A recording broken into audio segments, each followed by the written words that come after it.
So Bryce, you and I were talking yesterday, trying to remember when we first met. I think it was in. No, my memory might not be great, but 1995-ish.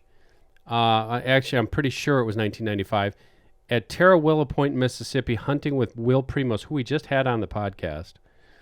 Do you remember that hunt? Oh yeah, I remember the hunt very well.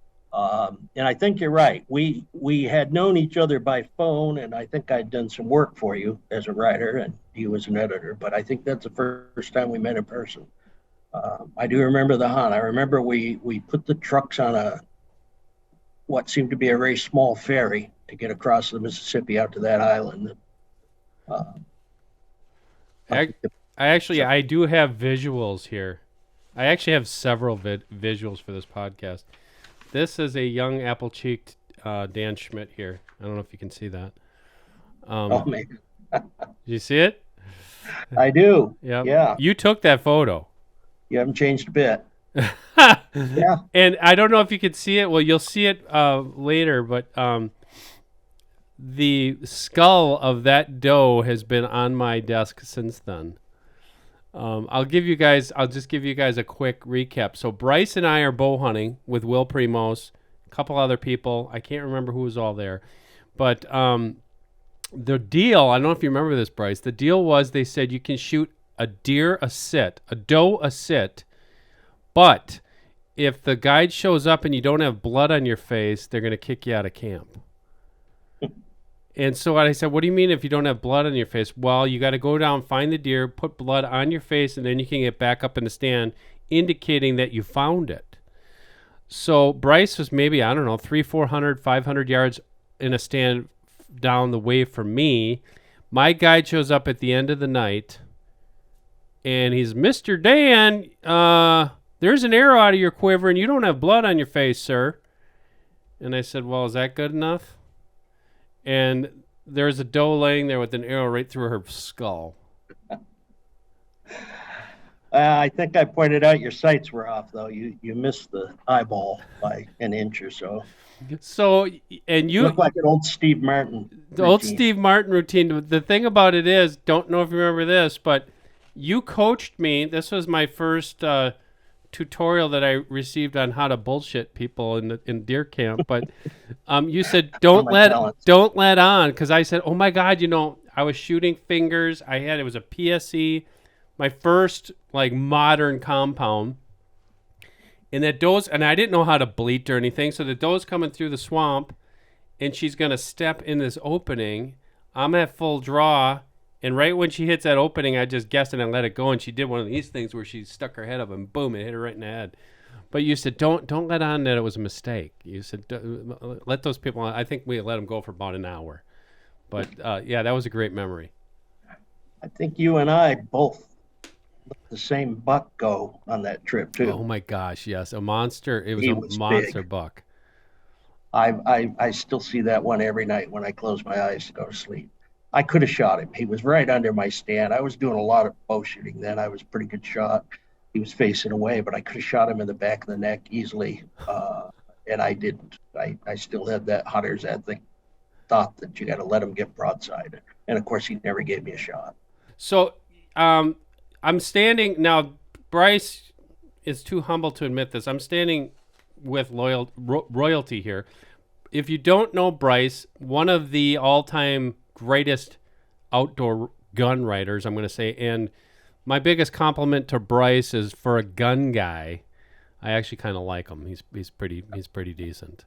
But he's the 2018 Bill McRae Lifetime Achievement Award winner.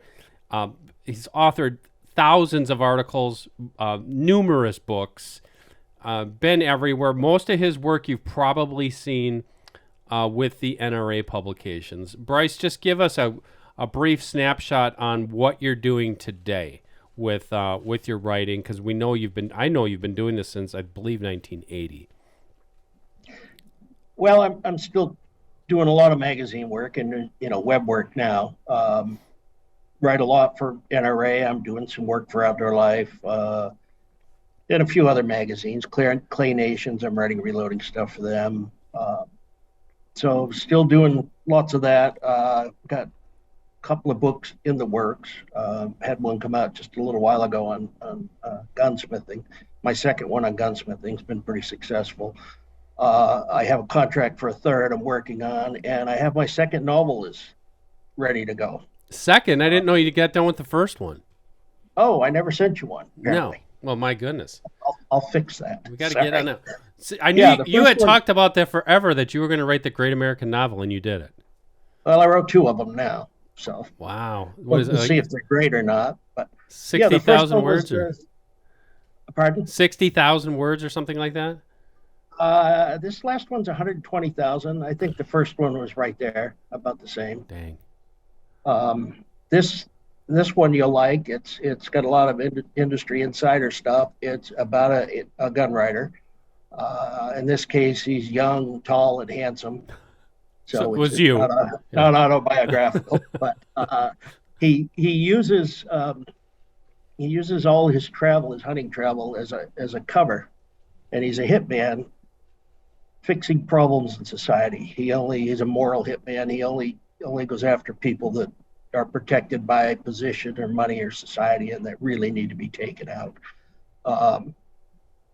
And it's kind of an adventure thing. He gets on the radar of some really bad people, and they start killing other gun writers, trying to get to him, and so he has to solve this problem.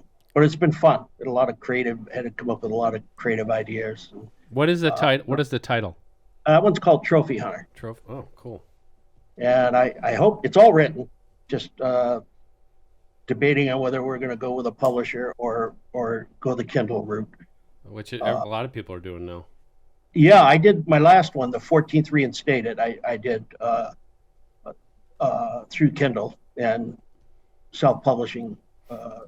The paperbacks, which I'll send you one, and it did pretty well. I was pretty pleased when I took a look at it. It made enough money to make it worthwhile, but they're fun to write anyway. It's a little relief from writing, magazine and web stuff. Just doing them what little spare time I have. Well, which can't be too much. Are you still traveling a lot, hunting? I'm not traveling as much right now since the whole COVID thing. Traveling isn't much fun anymore. Yeah. The airlines are just a disaster. So I'm still traveling, yes, but not as much. You used to travel everywhere. I mean, Africa and Canada and all over. South America. You did everything, didn't you? Yeah. I've been to every continent except Antarctica. I've been to all 50 states, hunted, I think, 37 or 38 of them. I've hunted in every Canadian province except Prince Edward Island. Then, I've hunted Europe a bunch. I've hunted Russia, Argentina, Mexico. Dang. I know you've got stories. Yeah, I know you got stories. A lot of it, I know, and actually something people might not know, if you know Bryce, you used to do a lot of bow hunting. And everybody thought, oh, you're just that gun guy. But, that's been your forte. But I know you used to do a lot of bow hunting. I did do a lot. And somehow the guns kind of took over when things got busy. But I did a bow hunt last year before last, I guess, just before COVID, out in Oklahoma. I had a ball. I'd forgotten how much fun it was. So I've been doing a little bow hunting since then. Man.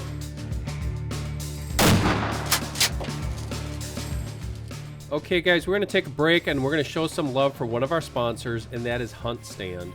I've been using this for a couple of years now, and I'm not a technology guy, but this is extraordinarily helpful. It has really taken my hunting game to the next level, especially for scouting and especially understanding how deer are behaving the way they're behaving on a particular week or month on the properties I hunt.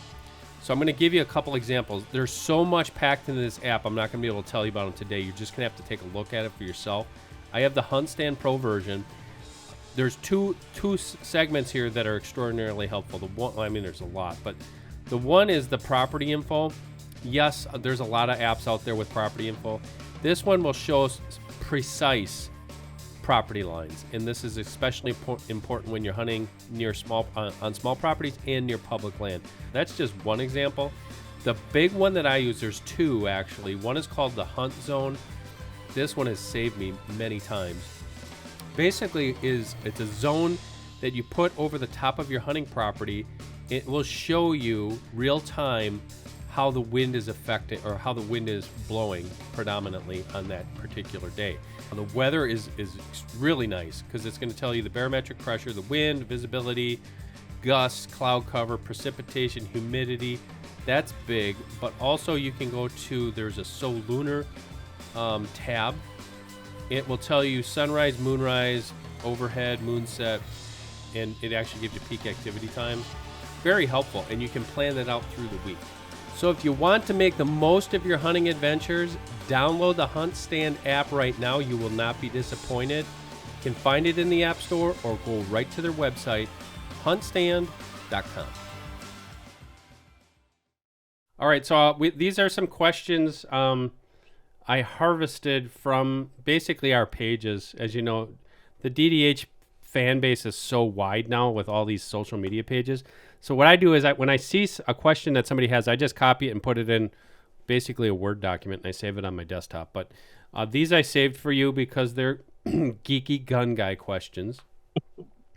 The first one, and these aren't my words. These are the words of a reader, so pardon the language here. We want the no bullshit answer. Why is there still an ammo shortage? Well, there's a multitude of reasons, and one really big one. Right now, supply chain is a problem, as it is with everything. They're just having trouble getting components. People are hoarding a little bit. That's what always gets blamed, and that's not blameless. There is some hoarding going on. I don't think nearly as much as people think. Quietly, the world is ramping up for a war. So there's a lot of military contracts that are taking up a lot of the ammo that might go to civilians. And then the big one we have, and I'm not sure the current figures, and I'm not sure that even if these figures are correct, but we've got about 10 or 12 million new gun owners, people that didn't own a gun before and now do, just in the last few years. Wow. So if every one of them bought 2 boxes of ammo, that's what, 24 million boxes of ammo that's being purchased that wasn't previously being purchased. So that's probably the biggest thing. That's something that I know that probably should be at top of mind, but I conveniently forgot about it. 10 or 12 million. If you look at my home state of Wisconsin, we only have 5 million residents. So that's like 2 guns for every man, woman, and child living in this state are new gun owners. Well, and those figures, I've heard everything from 8 to 12. So 8 million to 12 million. Yeah. So I'm going with the higher number, which, and frankly, I think that's a little low. Wow. I think it's being reported. But there's just a lot of people, and a lot of them are scared. They see what's going on in the world, and they just don't want to be left with no way to protect themselves or their families. But a lot of them too are just getting into shooting. And there's, you and I are on the hunting side of it. And for a long time, that's where all the gun manufacturers were focusing. They're hunting on hunting, guns, ammo, optics. But there's this whole segment that's emerged in the last decade that they don't hunt, but they buy guns and they shoot. And they probably, on a per person basis, they use more ammo than we do. Oh, yeah. They go to the range and shoot. In fact, I run a Tuesday night pistol shooting thing at our local range, and it's gotten small because ammo is so scarce and so expensive, but I expect there'll be 4 or 5 of us there tonight. I'm the only guy that hunts. Everybody else is there to shoot. So, and they buy up quite a bit of ammo. We'll go through 100 rounds each, probably in the course of the evening. So that's accounting for a lot of demand. And we see that too, especially like, the big trade show, the Shooting, Hunting, and Outdoor trade show, the SHOT Show.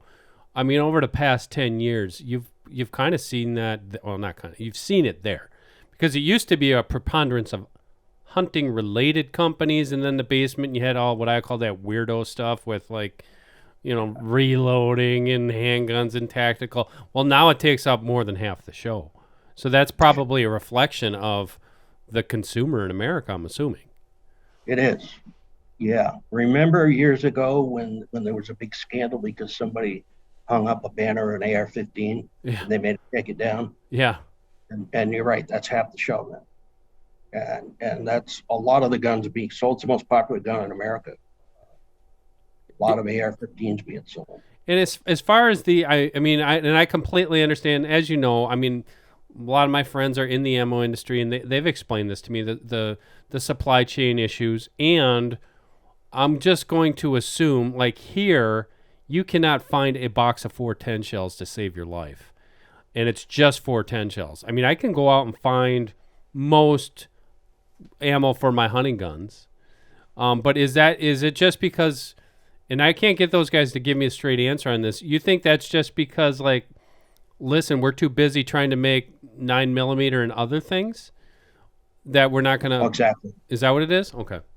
Oh yeah, exactly. Yeah. They're not going to set up to run a low percentage. That's why we've been having trouble finding some of the oddball, not so popular cartridges. I've been messing with a 32 special a little bit this summer.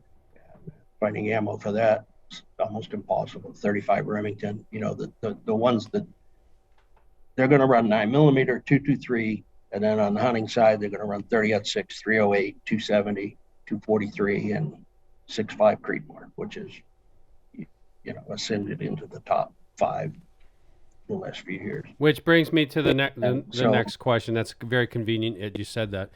The next question is, why is the 6.5 Creedmoor so popular? We see so much hubbub on it, especially on social media, and it seems to be like a group of people who actually hate on the 6.5 Creedmoor for some reason. Why is that? Why is it popular, and why do some people, you think, are so vehemently opposed to this caliber? Well, I think the two questions tie together. The greatest sin you could commit in America is success. And I think because that cartridge is so popular, some of the cool kids think they've got to hate it. I don't see any technical reason. It changed the industry. It's a great cartridge for what it was designed to do, and that was to hit targets at long range. And it changed the way we think about long range shooting, the way we design long range cartridges. And then it bled over into the hunting side, and it's basically a 260 Remington. And it's odd because a lot of hunters and riders who wouldn't give the 260 Remington the time of day are now promoting this as the cartridge that will save the world, I guess. It's a good deer cartridge. It's this another point is, I think this generation, for whatever reason, has migrated to smaller cartridges. I talked to local gun shops and some of the gun manufacturers, and full-length actions are hard to sell now. People aren't buying magnums, and they're not buying standard length, 30-06 length. Everybody's going to short-action cartridges. It puzzles me. It's the same with all going to the 9mm. It puzzles me. I don't know if it's because we're a bunch of soy boys now that can't handle the big guns or what it is. But there's definitely been a trend to that, and the 6.5 Creedmoor probably helped initiate it, because it was so popular, is still so popular. And it's a great deer cartridge. I think it's not what the internet has you think. It's not for shooting elk at 800 yards. Right. And it won't kill dragons. It's just have you tried? Oh yes, yeah, I've shot stuff with it. No, so I've now done a lot of targeting with it. I have thousands of rounds through 6.5 Creedmoor. So educate me again, because I don't know if you watch The Office. Educate me like I'm 5. What is the big difference between the 6.5 Creedmoor again versus where does it stand between a 308 and a 243? Well, it's just about in the middle. It's 264, so it's a bullet diameter. So it just about splits the difference. The concept of the 6.5 Creedmoor versus, say, the 260, which is also takes the same bullet, 264, but they shortened the case so that they could have longer bullets and still fit in the magazine. So they shorten the case, move the shoulder back a little bit. And then they use long, very, very aerodynamic, heavy bullets, heavy for caliber, with a very high ballistic coefficient. Ballistic coefficient is the bullet's ability to slice through the air, how aerodynamic it is.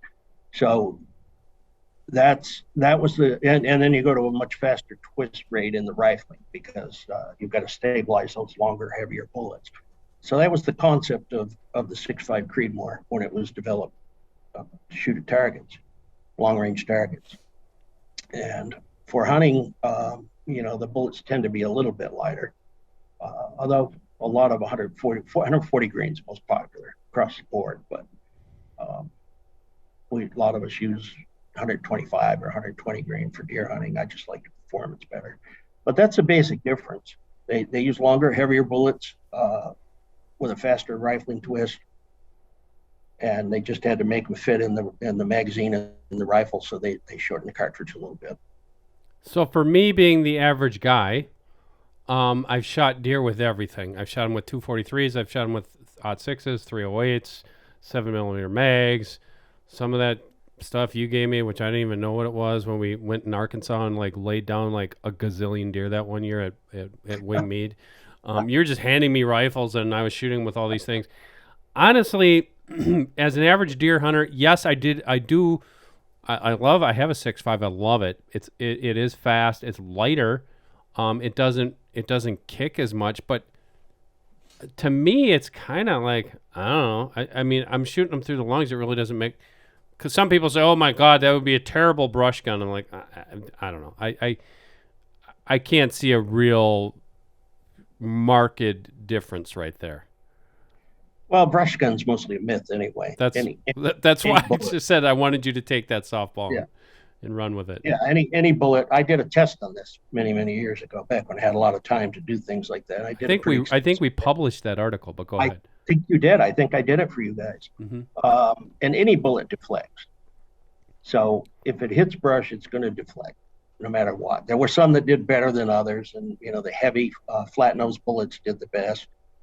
Which kind of fit with the conventional thinking, but they all deflected. I think my grandfather said it best about brush guns. He said, if you can see that deer, there's a hole big enough to fit the bullet through. So you just don't hit the brush. So in that case, the 6.5 Creedmoor is the most accurate cartridge on the market, which means it's easier to thread it through that little hole in the brush, which means it's probably a pretty good brush gun if you look at it from that point of view. That's a good way of looking at it. Okay, let's go to another technical question. This one I actually found pretty interesting. Straight-walled cartridges, are they really that much of an improvement over slug guns during deer seasons where, okay, so there have been states, I know Ohio is one, I believe Illinois is another, that used to be shotgun only, and now you can, the people have found like, I don't know if you call it a loophole, but you can shoot some of these, like the 350 Legend, the 444 Marlin. I had to write these down because I don't know what they are. The 450 Bushmaster and the 4570 Government, which I happen to know are your four favorite straight wall cartridges. Are they really that much of an improvement over a slug gun that you might have dialed in? Well, they're my four favorite because you read an article that said I wrote, and the editor forced me to put one of those in there. So, okay, there we go. It was Outdoor Life. It was Outdoor Life. I'll admit it. Which one. Yeah, I think they are an advantage. If you're just shooting deer at 50 yards, slugs, as you know, slugs are devastating. You shoot a deer, they usually cooperate and fall down. But straight wall cartridges are a lot more accurate, a lot more consistent. Problem with slugs is, in my experience, you'll get four in a beautiful group on a target, and a fifth one will fly off. Just they're a little erratic like that. The straight walls are a little better for long range, depending on which one you use. For example, I don't know, you probably don't know this, but I build a lot of the guns that I'm hunting with now, and I'm actually building custom guns as kind of a semi-retirement thing. So I built a 444 Marlin bolt action with a big heavy barrel. Incredibly accurate, and I can pick up a little more velocity out of it with hand loads, and it shoots. I have a range where I shoot out to 500 yards, and I can hit the steel targets out to 5, but I would feel confident shooting out to 300 at a deer. Really? Wow. Yeah, that's kind of the specialty end of it. I built this custom gun, and I'm using custom hand loads with some cutting edge. That's high end. That's geeky. That's high end. That's hand loading. Actually, now the guy goes out, buys one of those guns, and gets factory ammo. What's realistic? It depends on the cartridge. There's still realistically a 200-yard gun. Just I think the 444 is the best that there is. The problem is they're mostly chambered in lever actions, which typically don't have good triggers and that sort of thing. But I think there's at least one company making single shots that are pretty accurate, and that's my choice. Hornady makes really good ammo for it, and but it's still in reality a 200-yard gun. What type of bullet would be in that Hornady load? Like for that one example, I'm just curious. It's the Liver Evolution load with the flex tip bullet. And how many grains is that? I think they're 325. Okay, so that's packing a punch. Yeah, you asked me a question I can't answer. Wow, there we go. Boom.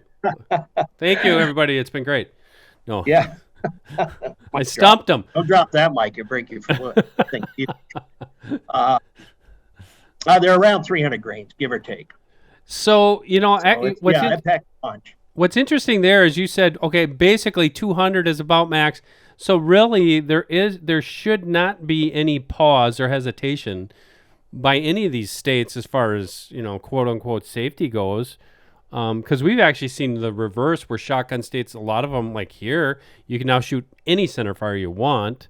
But in those places, that's not really pushing an envelope. No. And, my view, most of these places, shotguns were more political than technical. Yeah. I think our mutual friend Dave Henderson, I think he told me New York is allowing rifles now. Are they really? How's Dave doing? Have you talked to him? Yeah, I talked to him quite a bit. I'm doing pretty good. He's moved to New Hampshire, got out of New York, doing the grandfather thing, taking his kids to school every day. Tell him I said hi next time you talk to him. He's another one of the great riders. Yeah, Dave was a good rider. He's not riding much now. Yeah. So they're really liking New Hampshire. That's awesome. Okay, let's see what we got here. We've got we didn't cover this one. So basically, the 444 Marlin, everybody write that down. If you're looking at straight well, that's Bryce's favorite. And that other article, by all means, Google it. We didn't publish it, but Bryce is going to start writing for deer and deer hunting again. He promised me the other day. So I got him. Talk about that, but I think yes. There we go. I got him on record saying that. No, I'd love to get you back in, Bryce. Let's have you name a couple of your favorite deer rifles of all time, because I know what they are, but I love to hear them every time you say it. Well, I'm in Vermont. I grew up hunting the big woods here, and I still do every year. And in fact, I went to Maine again last year and hunted. For this kind of hunting here in the Northeast, I like my Remington 7600 pump and 35 wheel. I've got a couple of them now, but the one I really like, I've had it since they came out in 1988, I think. Yep. And it's got a little bit of custom work. I put a chimney trigger in it. I had it mag ported and had it parkerized and refinished the wood. That's about it. Nothing. But just like the way that gun carries, the way it handles, it shoots really well. Those rifles, in spite of popular opinion, can be very accurate. The pumps were accurate, but now I can't remember the model number, but that Remington semi-auto was actually pretty popular too, wasn't it? They're very popular. They're not as accurate. Really? Okay. They're not. I actually work on those all the time. Somebody found out I know how to fix them. which I wish we'd kept a secret. But they're they're a little heavy. They're not as accurate as the pumps, although they shoot good. They're all they're fine for hunting around here. And if you don't take care of them, they jam. Everybody says, oh, they just jam. Well, yeah, it's because you never clean them. Most of the ones I get in here are just rusty and dirty. And so they were a good gun. Remington came out with a Model 8, I think in 1908 was the first automatic. And they had a semi-automatic. They had a semi-automatic hunting rifle right up until they dropped the 750 about 2 or 3 years before they went out of business. And I had a long talk with the president there, and I said, why are you doing this? You've got a long legacy of these great hunting rifles. He just had some MBA style reason, and then they went out of business. What is it? Will we ever see Remington rifles again? New ones? Yeah, they're actually making a few 700s right now. Are they? Okay. Yeah. I don't know what the future holds. They're moving the plan, is my understanding. The new people that got it are very secret. It's hard to find out much about it, but I've seen a few 700s on the shelf. And, what about the Model 7? I don't think we'll see that for a while. Dang. Maybe if they get back up and running again, we'll see it. But I'm guessing that one's probably down on the list. Boy, I could have bought one actually in 6.5 Creedmoor here just a couple of years ago, and I didn't, and I would kick myself for not doing that. Because that was a nice little gun. It reminded me of the 700, but a little bit nicer. Yeah, and in fact, when you ask about my favorite guns, I have a Model 7 CDL and 350 Remington Magnum, which is another one of my favorite guns for hunting deer. Well, most everywhere. I mean, the last deer I shot with it was in Georgia, but I use it a lot here too. What now? Outside of those two guns, well, first let me back up. Why the 35 Whelen caliber? Well, I like 35s. I've got every current 35 caliber cartridge being made. I've got a rifle for it. I shot something with them. I just like that cartridge.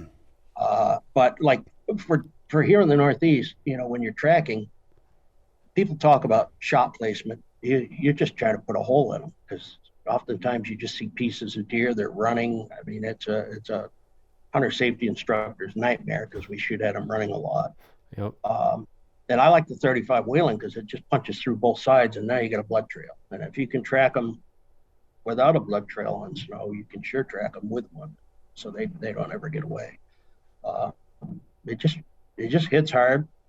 And our deer, well, you hunt the north country, those deer get big. We huge.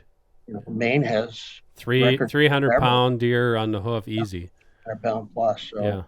Just I'm a kind of a big gun guy. I don't feel I think a lot of guys using little guns are trying to give the impression they're a better hunter because they use a smaller cartridge, and I just don't buy into that philosophy. I think if you want to prove you're better with a small gun, down to the shooting range, and we'll prove it there.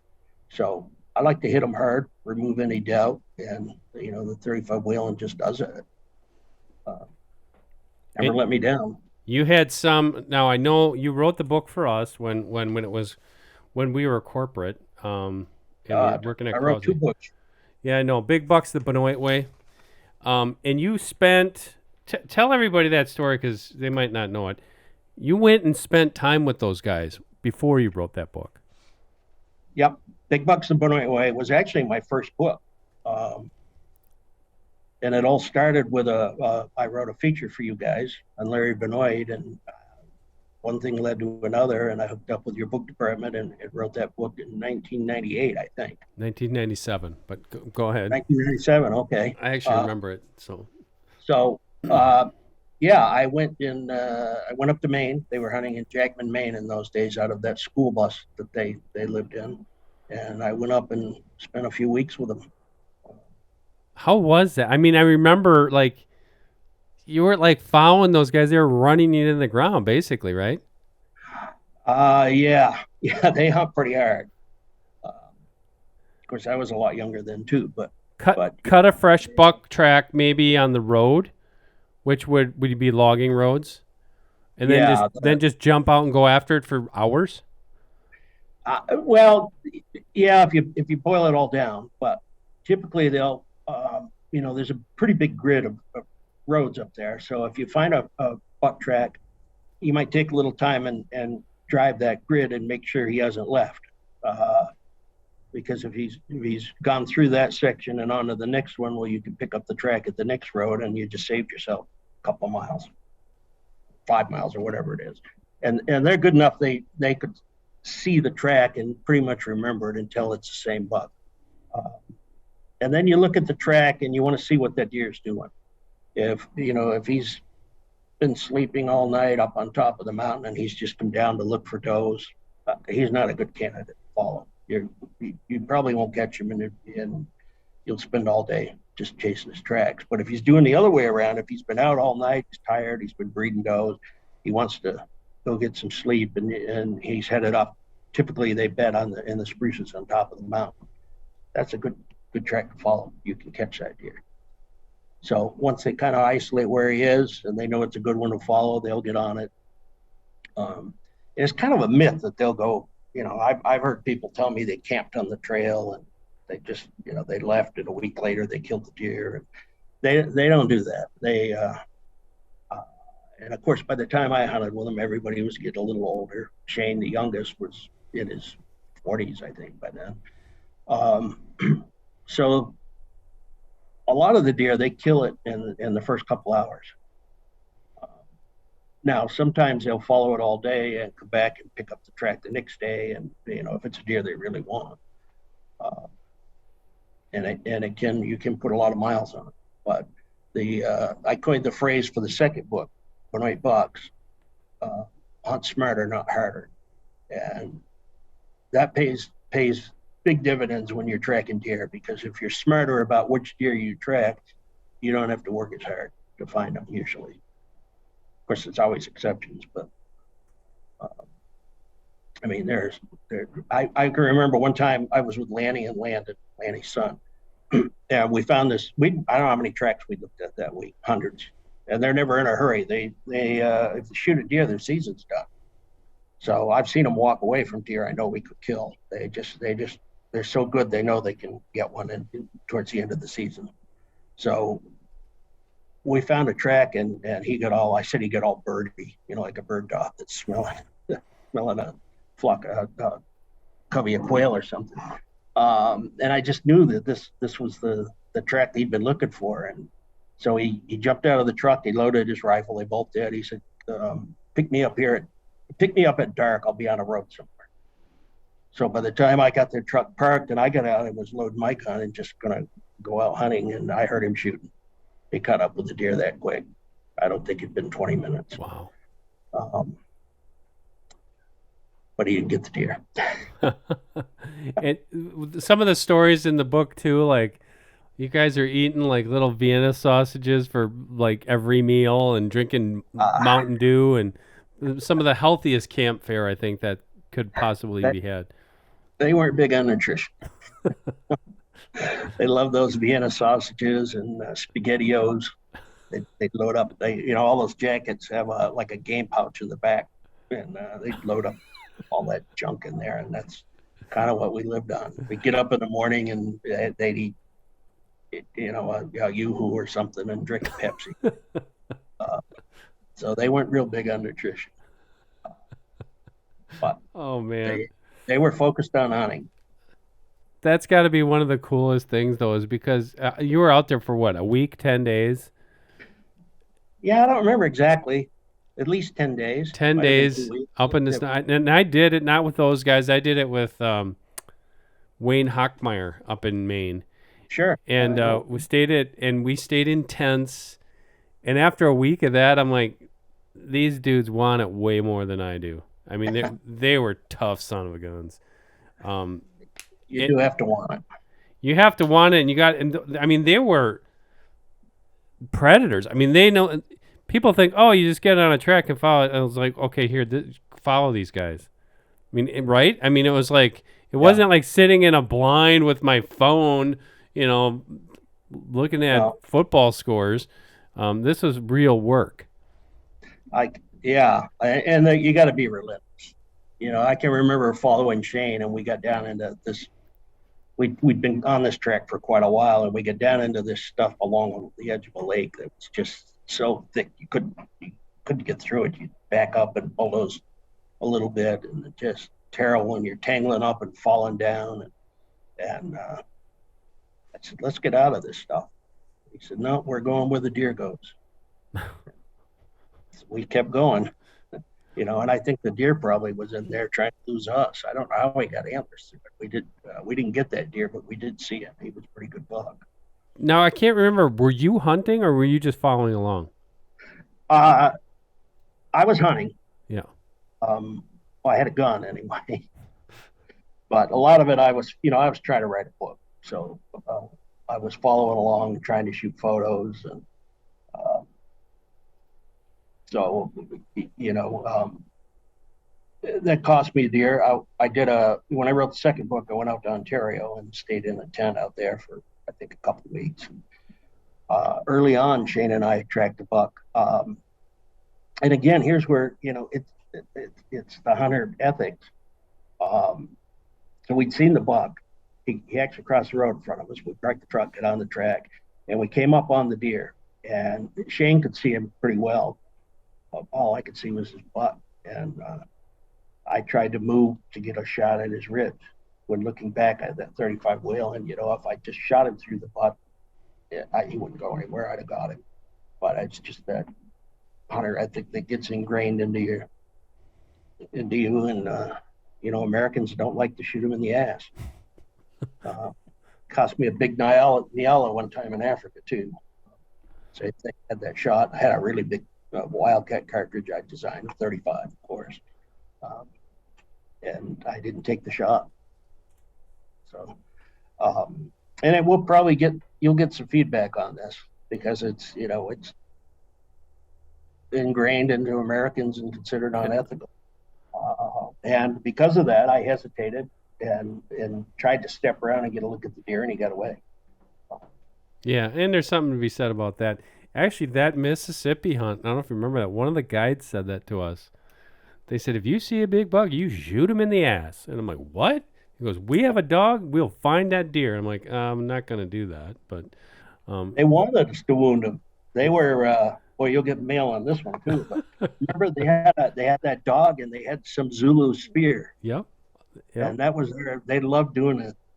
They wanted people to wound deer so they could track it down and chase it with a dog and kill it with a spear. But like I said, some of these guys are much more rugged than we are, especially today. Okay, so we talked about that story. I want to. This is going to take a while because I want to close this out. I'm going to tell a story, and I want you to think about. I don't want you to mirror my story. I want you to tell these listeners one of your most memorable stories over the past 30 years. But I'm going to go first to let you think about that, because this story for me was with Bryce, and this was and actually Bryce is involved. So that was that picture with Randy from Florida, and I think I have a couple other ones from that hunt. But anyways, it was with North American Archery Group. This would have been in 1995.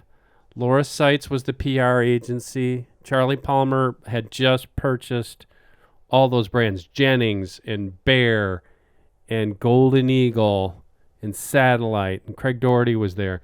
And we were all staying in tents.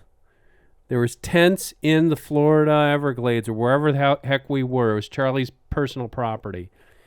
If you remember this, chime in. But anyways, so we get to camp. And back then I was only like, I don't know, 27, 28 years old. And I was apple-cheeked. Oh, my God. We're hunting in Florida. We get to shoot whatever we want, hogs and deer. And it was the first day. So they got this tent camp. They drove us in these big buggies, these big, I don't know what you call them, swamp buggies. And here comes Bryce from Vermont in his surly Eastern accent. Here comes me from Wisconsin in my podunk Wisconsinese accent, and we had people from Arizona and all over the place. Well, back then, I had some kind of stress disorder, which gave me a sleeping disorder, which I would have night terrors at in the middle of the night, and I'd wake up screaming. And I did not tell everybody that I was prone to this normally on the first night of a new camp. Do you remember this? Oh yeah, like it was. I So, did know about it. You had confided in me. oh, I did. So Okay. I knew about it, but I think I was the only one in camp. So I wake up the next morning and we're going for breakfast, and everybody looks like they have not slept a wink. And they're kind of like looking at me all pissed off. And I said, "Hey, good morning." And I looked at you and I said, "Hey, Bryce, do you sleep well?" And you said something like, "God damn it, no." You know, I'll let you pick up the story from there. Well, the thing that amazed me, we're all with our friends, right? Yep. And we're in these tents in the middle of the Everglades, and there's gators and everything around, and when you had that event, whatever it is, it was the most anguished thing I've heard. It sounded like you were being murdered. It sounded like there was a gator eating your guts, and nobody went to your rescue. Nobody went to help you. So when we got to the next morning and we're talking about it, of course, I knew what was going on. But, everybody's pretended they didn't hear it. And they heard that in Miami. That was I loud. just remember little Laura Seitz is sitting there with her little plate of scrambled eggs, just like, trying to be polite, Sorry I didn't come rescue you last night. But And I think you came out with a freaking handgun or a machete or something out of your tent. yeah, I don't know if that was to kill the gator that was getting you or just to get you to shut up so we could sleep. I don't remember. Oh God! Like I said, I do remember some things. Okay, we want to hear from you though. One of your most memorable hunting adventures over the past. I mean, it's been over 40 years. Oh man, there's a lot of them. I love Africa. I love hunting Cape buffalo. We track them just like whitetails. But probably my most memorable would be a muskox. In fact, I think you can see the muskox. Oh yeah, right there. Yeah. Wow. Way up above the Arctic Circle, we camped in little tents with Eskimos. I got the coolest guy. He was in his 60s then, and and he called himself Eskimo. That's not, that some people think that's derogatory, but that's what he called himself, Charlie Bull. And we just had a fantastic trip. 45 below zero the day I shot that muskox with wind chills gusting 65. I saw 70 once in the Kestrel. We had one day where we had a whiteout. We couldn't even leave the tent. We couldn't go from our tent to the other tents because you couldn't see well enough. And it was just, you got the right gear, so I was never really uncomfortable. How did you stay warm enough in a tent? Well, Charlie wouldn't run he had a little Coleman stove, and he wouldn't run the heat. So it's got pretty cold in there. It got down, 25 below, I think, in the tent. We had these big sleeping bags that the outfitter provided. They were pretty comfortable. You just burrow down inside that. And, actually slept probably as good as I ever have anywhere. I always sleep better under canvas anyway. I always sleep good in tents, but we just, you just bring the right gear and stayed pretty warm. The hardest part I had was keeping my cameras working when it was so cold. Wow. And what did you, now tell us about the hunt, like when you actually got it. Well, you go out, we left copper mine. It's called Kujak now, I think, by snowmobile. And I was in this big, long, 20-foot long sled towed by a big, long rope. And I get to ride in that, which that wasn't fun. That beat you up pretty bad. You get banged around because it's so long, every bump it would go like a teeter-totter. And we went for hours and hours and hours, and finally camped on a lake. And we chopped through 6.5 feet of ice. We measured it to go fishing. The first 2 holes hit mud, so they moved out further in the lake and chopped through 6.5 feet and catching these giant lake trout. Wow. The first day out, we got into, there were four of us hunting. We each had our own guide. We got into a whole bunch of muskox. And those other 3 guys started shooting, and when they got done, they had 4 laying there. They had one too many. And I wasn't going to tag it, but so I went to Charlie and I said, should I shoot? There's still some big muskox there. We could get them. They didn't go very far, and you could see forever. It's wide open up there. And he said, well, if you want to shoot, you can shoot. That's good muskox. I said, well, you got 4 down now. That's going to be a lot of work. Can you, if I wait? He said, yeah, if you wait. I said, all right, I'm going to wait. I'm not going to shoot today. He kind of smiled. He said, that's Max. He runs the place here. Charlie said, smiled. I said, I'll wait. He smiled. He said, I'll get you a big one. Well, 2 out of those 4 made Boone and Crockett. Oh my gosh. Wow. So the next day we had that whiteout. We couldn't hunt, and I think we hunted one day without anything, and then the 4th day, I guess, we found a bunch of muskox, and I shot this one, which is listed as number 50 all time. Wow. The only thing I've ever had scored for Boone and Crockett in my life. Really?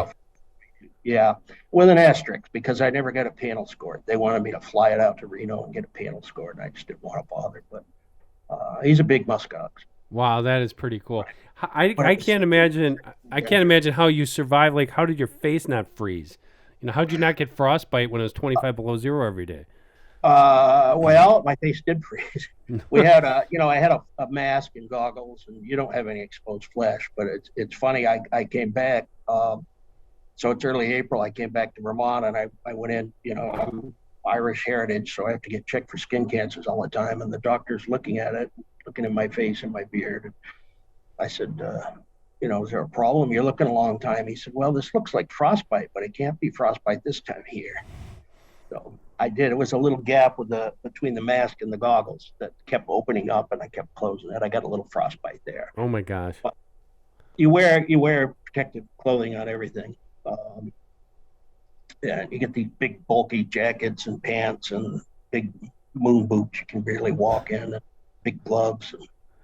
But it was Charlie was really funny. Looked like Mr. Miyagi from the Karate Kid.